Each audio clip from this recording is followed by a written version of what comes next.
Hello guys, welcome back to the channel. In this today's tutorial, I'm going to show you how you can change the number of column in Google Docs.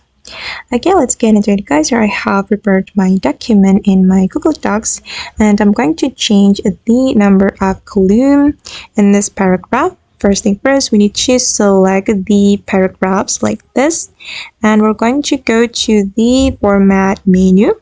Okay, and select columns, and here you can choose how many columns you want. You can choose 1, 2, or 3. And I'm going to choose 2 columns. Okay, and as you can see that the number of column in this paragraph has been changed. And you can also go to the more option to customize the spacing.